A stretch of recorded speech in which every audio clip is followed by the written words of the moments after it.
Justice Mohammed Garba Umar of the Federal High Court sitting in Abuja on Friday apparently rejected the plans by the Inspector General of Police, IGP Kayode Egbetokun, to stop the upcoming Monday, October 20th planned mass protests by Nigerians to demand the release of the detained Biafra Republic agitation leader, Mazi Nnamdi Kanu, but, according to the organizer of the protest, Omoyele Sowore, after the judge initially declined to grant the Nigeria police force an ex-parte motion to stop the planned protest in the open court, the Federal High Court judge, Justice Umar, reportedly granted the motion in chambers, imposing a ban on protests at Aso Rock Villa, National Assembly, or Unity Fountain in Abuja. We await a certified true copy of the order, which our lawyers will review. The protest remains unstoppable. While this is ongoing, the United States, U.S. Embassy in Nigeria has warned American citizens to be far from the protest areas and limit their movements in the Nigeria capital city, Abuja, saying, the planned protest may lead to disruptions and violence. Detailed of the court action as captured by Punch newspaper. The Federal High Court in Abuja has refused the Nigeria police force's bid to stop the Free Nnamdi Kanu protest, allowing it to proceed as scheduled on Monday, October 20, 2025. The Inspector General of Police, whenever controversies surround Rufai Asani, the outspoken and fearless broadcaster on Arise television, one recurring argument often resurfaces in public discourse, the claim that Rufai Asani is not a journalist. Critics are quick to emphasize that he lacks a formal academic background in journalism, having originally trained in animal anatomy. But beyond the semantics of qualification, a deeper question emerges. What truly defines a journalist, and what are the core functions of journalism in society? As mass communication teacher, we teach students from the very first class that the media exists to inform, educate, entertain, and preserve cultural heritage. Journalists also play the crucial roles of agenda setting and acting as watchdogs, holding public officials accountable and amplifying the voices of the governed. The media's capacity to shape national conversations is immense. By highlighting specific issues and giving them prominence, journalists help raise awareness and influence public perception. It is through such agenda-setting functions that societies engage in dialogue, debate, and reform, thereby playing a participatory role in the process of governance. When examined through this functional lens, it becomes clear that Rufai Asani has consistently fulfilled these journalistic responsibilities over the years. His incisive questioning, fearless commentary, and commitment to public accountability. Nigerian Army Authority has issued a statement, denying threat messages issued against members of the public ahead of the planned mass protest slated for October 20, 2025 to demand for the release and freedom of the detained Biafra Republic agitation leader, Mazi Nnamdi Kanu, just as the organizer and chief campaigner, Omoyele Sowore, the publisher of Sahara Reporters news media, met to seek understanding with the former president of Nigeria, Goodluck Ebele Jonathan, who, according to Sowore, promised to visit President Bola Ahmed Tinubu to discuss the issue with him. Nigerian Army, in a statement on Friday, said, the attention of the Nigerian Army, NA, has been drawn to a misleading publication by Sahara Reporters alleging that a Facebook page purportedly operated by military personnel issued veiled threats against certain individuals ahead of a planned October 20th protest. The report is not only false but a deliberate attempt to misinform the public and discredit the noble institution of the Nigerian Army. For the avoidance of doubt, the Nigerian Army has only two official social media handles, namely at HQ Nigerian Army and at Nigerian Army Info, which are duly verified on Facebook, X, formerly Twitter, Instagram and YouTube. Any other page or account outside these verified handles does not belong to the Nigerian Army and should be disregarded in its entirety. It is President Bola Ahmed Tinubu of Nigeria has accepted the resignation of the Minister of Innovation, Science and Technology, Jeffrey Uche-Naji, who had been accused of forging the degree certificate of the University of Nigeria, in Nsukka, and the certificate of completion of service for the one-year mandatory National Youth Service Corps, NYSC, after he allegedly failed an exit course, virology, repeatedly at the university. Nigeria presidency. In a statement made available a few minutes ago by the presidential spokesperson, Bayo Onanuga, stated that President Bola Ahmed Tinubu has accepted the resignation of Jeffrey Uche-Naji, the Minister of Innovation, Science, and Technology, following some allegations against him. President Tinubu appointed Naji in August 2023. He resigned today in a letter thanking the president for allowing him to serve Nigeria. Naji said he has been a target of blackmail by political opponents. President Tinubu thanked him for his service and wished him well in future endeavors. Earlier, Nigeria's state-controlled media, NTA, had reported that the Minister of Innovation, Science and Technology, Uche Jeffrey Naji, has dismissed reports questioning his academic qualifications, describing them as politically motivated attempts to tarnish his image.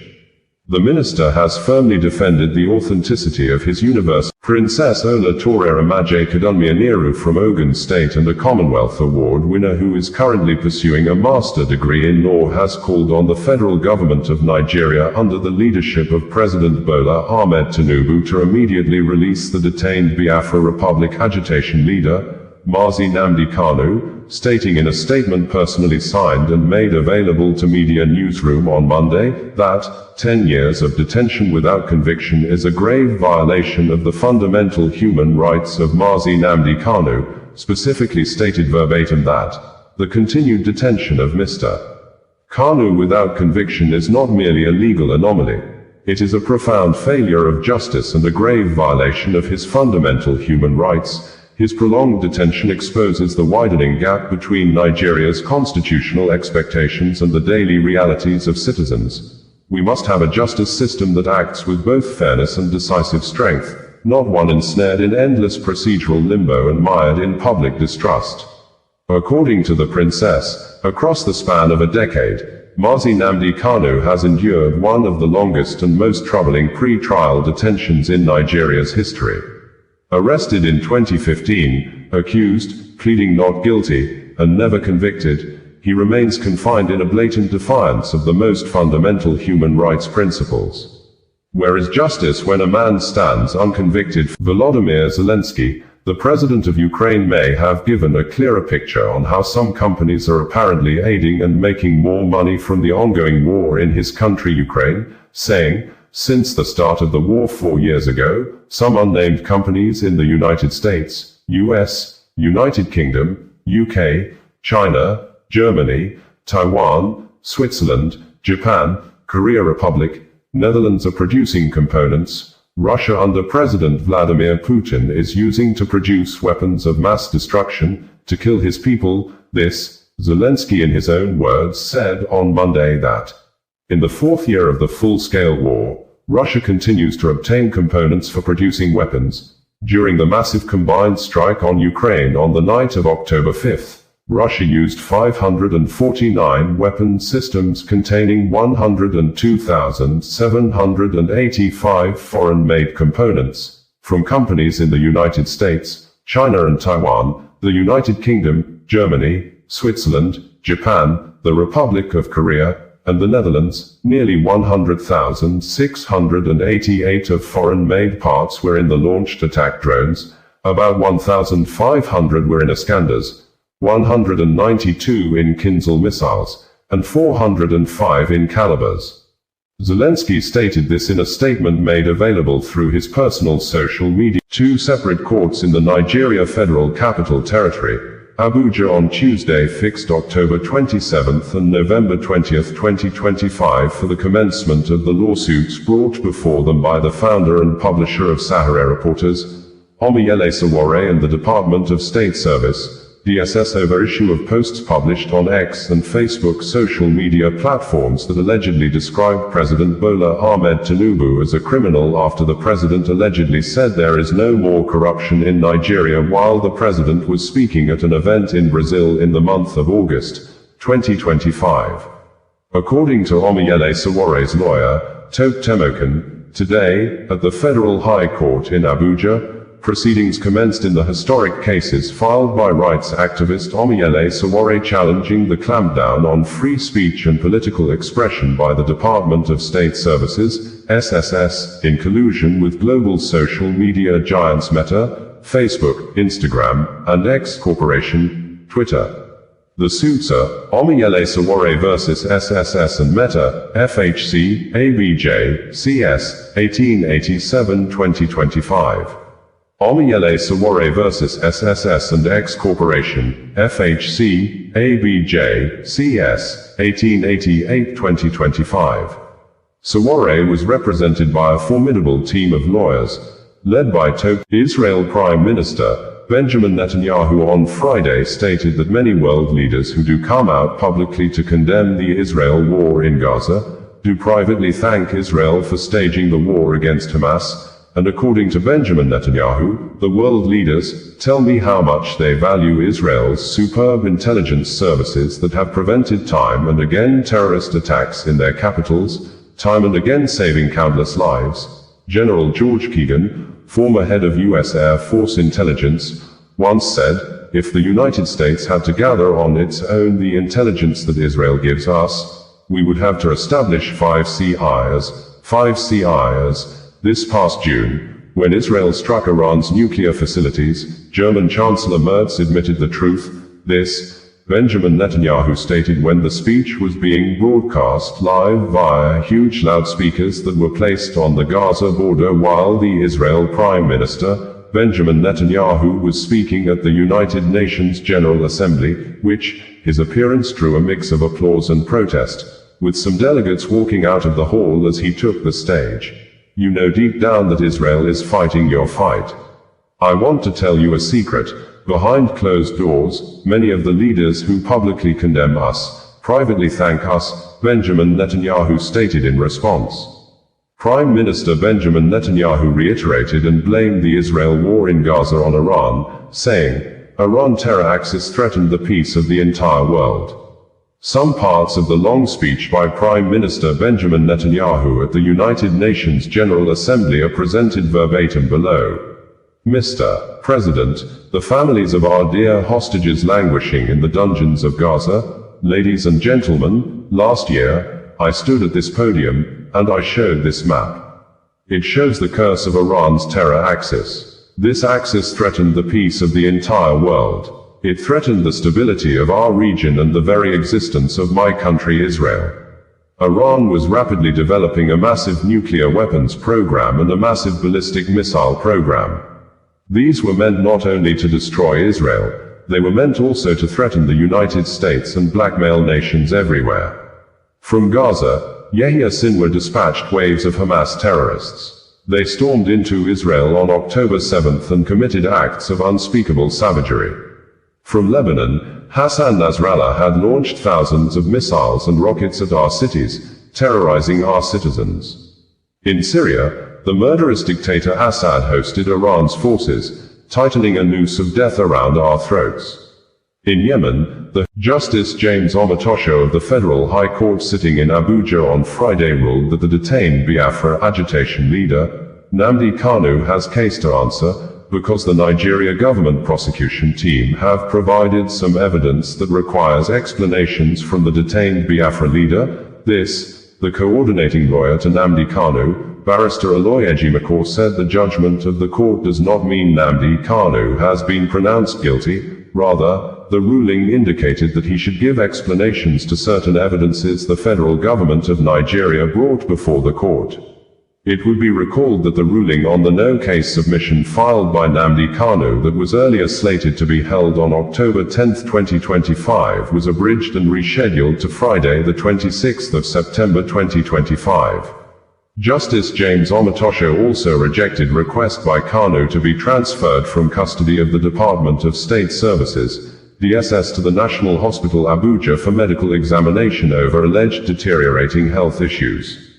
The court subsequently ordered the president of Nigerian Medical Association, NMA, to constitute an investigation committee to examine Kanu's medical condition and submit a report to it in 8 days following objection by DSS to his request to be transferred to National Hospital for second opinion on his health condition. We had earlier in the year reported that the case between the federal government of Nigeria and the President of France, Emmanuel Macron, and its US counterpart, Donald Trump, on Tuesday engaged in a tough talk over the recognition of Palestine state and the Israeli war in Gaza during the bilateral meeting both held on the sideline of the UN General Assembly in New York, where the French president insisted that Israel has already achieved more by killing the top militia leaders of Hamas, saying, "It doesn't work to dismantle the Hamas. This is not the right way to proceed," he said, while President Trump had reiterated and insisted that things will not work the way the French president had suggested, that the October 7, 2023 hostages still in the custody of Hamas cannot be honored with such suggestions. The meeting was held when videos of the French president, Emmanuel Macron, and Turkish President, Recep Erdogan went viral on the internet, where both presidents were stopped or blocked separately by New York police operatives as they tried to cross streets in the New York City over yet to be seen incoming motorcade of their counterpart President Donald Trump. The French president, Emmanuel Macron, called Donald Trump on the phone after his journey to the French embassy was blocked by police officers preparing for the motorcade of the US president, but that of the Turkish president, Recep Erdogan, could be seen quickly surrounded by his security team in a manner that makes the president look apparently in shock the moment some group of... There is no doubt that this week may be an interesting week in the international community as world leaders gather for the 2025 United Nations General Assembly meeting to discuss and take a stand over decades of conflicts between Israel and the people of Palestine, especially some of them well known as Hamas fighters, over territorial integrity and sovereignty, most especially ever since the State of Palestine was officially declared by the Palestine Liberation Organization, PLO, on the 15th of November 1988, claiming sovereignty over the West Bank, which includes East Jerusalem, and the Gaza Strip, and as at the end of 1988, over 78 countries approved the declaration, including Nigeria, that recognized Palestinian state barely 3 days after the declaration on November 18, 1988, and the numbers have been increasing particularly since the beginning of 2024 like never before, as at September 21, 2025. Over 151 countries out of the 193 United Nations members have recognized the Palestinian state, including United Kingdom, UK, which its recognition appears to be more disturbing to the Israeli government, with the Israeli Prime Minister, Benjamin Netanyahu, issuing what he described as a clear message to the world leaders recognizing Palestine as a country of its own that it's not going to happen. The United Kingdom, Australia, Israel Prime Minister Benjamin Netanyahu on Friday stated that many world leaders who do come out publicly to condemn the Israel war in Gaza do privately thank Israel for staging the war against Hamas, and according to Benjamin Netanyahu, the world leaders tell me how much they value Israel's superb intelligence services that have prevented time and again terrorist attacks in their capitals, time and again saving countless lives. General George Keegan, former head of U.S. Air Force Intelligence, once said, "If the United States had to gather on its own the intelligence that Israel gives us, we would have to establish 5 CIAs.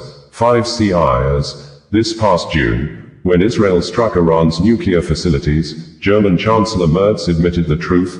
This, Benjamin Netanyahu stated when the speech was being broadcast live via huge loudspeakers that were placed on the Gaza border while the Israel Prime Minister, Benjamin Netanyahu, was speaking at the United Nations General Assembly, which, his appearance drew a mix of applause and protest, with some delegates walking out of the hall as he took the stage. You know deep down that Israel is fighting your fight. I want to tell you a secret.